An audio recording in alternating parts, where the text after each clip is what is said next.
Hello again from beautiful Sanibel Island, Florida. For today's adventure, we are going to Everglades National Park, the Shark Valley area, which is on the northern end of the park. It's actually accessed off US Highway 41. We're going to be going there to travel the loop road. It's a 15-mile loop south into the Everglades.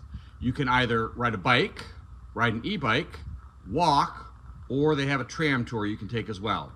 We're going to be taking our new e-bikes, so come along with us. Welcome back to E-Hermes, your electric adventure travel channel. Please remember to subscribe, hit the like button, and hit that bell button to be notified of our upcoming content. One of the purposes of today's trip is to try out for a fairly long road trip our new bike rack, which is rated to go behind an RV, so we can put it behind the casita when we pick that up in May. And our two new Aventon e-bikes that we'll be taking with us on our adventure out through Texas and Colorado and Oklahoma and New Mexico and wherever else we go after we pick up the casita. So today we're going to go about 125 miles. I just want to see how it handles, how they stay on the bike. You'll see when I get them on there that one of the issues is the way the down tube comes down and the hook that hooks it from the carrier.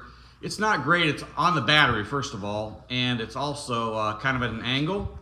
So we put some Velcro on it for an extra safety measure, and we just want to try it out for, a couple hundred miles, see how it bounces around back there and what we get. The trip is scheduled to be one way 124 miles, 2 hours and 21 minutes. We are fully charged, actually 99%, 400 miles range. That should be plenty for today, but I am interested to see, we're going to be doing a mix of city, highway, and rural road single lane driving. Interesting to see what kind of range we really get. Here we go.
So 100 miles has taken 27% of the battery. So that would not get us quite 400, but it's actually much closer than I thought it would, especially since we've been driving on out in the country here and going a steady 60 miles an hour. On the interstate, we were up to 70. So I'm really very pleased with the range we're getting on the first 100 miles. We have arrived at the Shark Valley Visitor Center parking area. It was 121.2 miles. We started with 99%. We're here with 66%. So we used 33%, exactly 1/3 of the battery. The very nice lady ranger at the check-in station noticed that we had an electric vehicle, pointed us to these SEMA Connect chargers. So even though we don't need to, while we're sitting here parking, we might as well charge. All right, so we got hooked up to the charger. We helped the couple next to us get hooked up to the charger. And now we're unloading the bikes. They actually rode here very well. They don't seem to be putting any undue stress on the battery, at least for this trip. So we're gonna go ahead and get unhooked and then go for our bike ride. This is where we're going. We're going to the end. There's this observation tower that you walk to.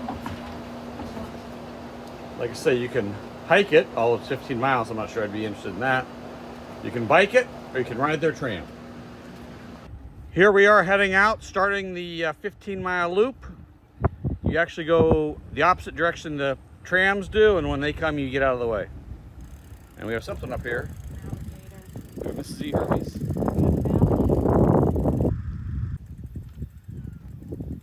Well, that didn't take long.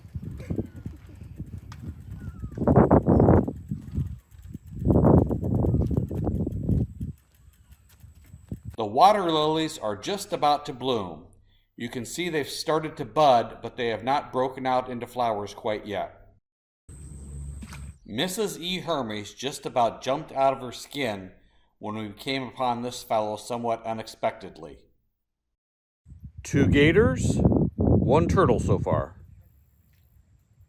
This is what you think of when you think of the Everglades. Just miles and miles and miles of marsh grass with water trickling through it, and all the birds and other animals that brings. Animals like this, for instance. Yeah, a lot of fish in there. I don't know if they'll show up on the camera or not. I guess the alligators have to eat something, huh? A very pretty bird here in amongst the water lilies. I'm not sure what species it is.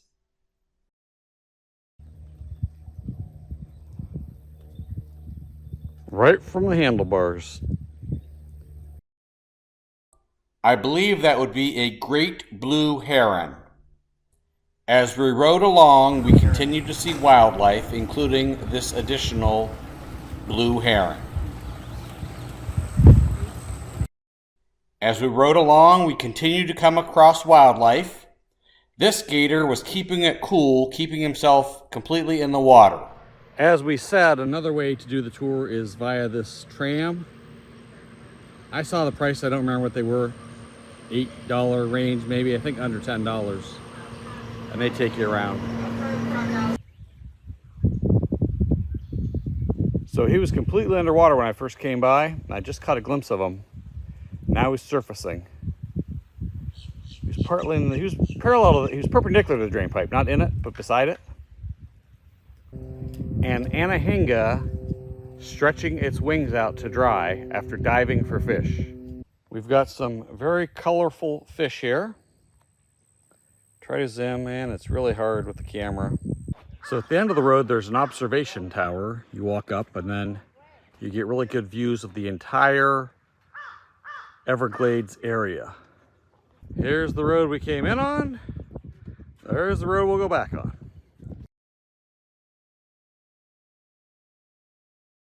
Here is an entire 360-degree view.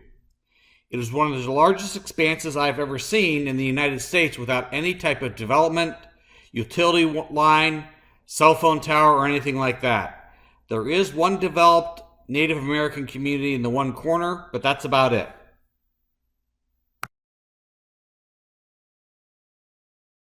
There are restrooms and drinking water available here as well.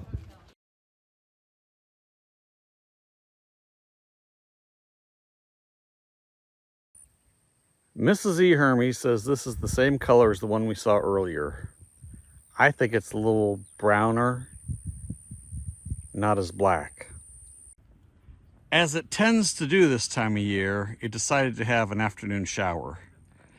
Mrs. E-Hermes is a little moist. And like it is prone to do in South Florida, we went another mile down the road, the rain stopped, the sun came out, and by the time we got back to the car, it has not rained here at all. So we got soaked, but a half mile away, not a drop of rain. Well, one of the birds got its revenge on us. During the daylight, it would be unusual, but maybe we'll see a bobcat. Alas, there were no bobcats on the bobcat corridor, but we certainly saw a lot of other interesting wildlife along the bike ride. If you're ever in this part of Florida, we highly recommend it. Obviously, we brought our own bikes, but you can also rent bikes here, or take the tram tour. It's narrated by park rangers that point out all of the different species that they see. While we were out seeing the wildlife, biking around, we did get from 66 to 80%, 14%. It's not great, but we didn't have any risk of not having enough to get back home, but it takes away any doubt whatsoever.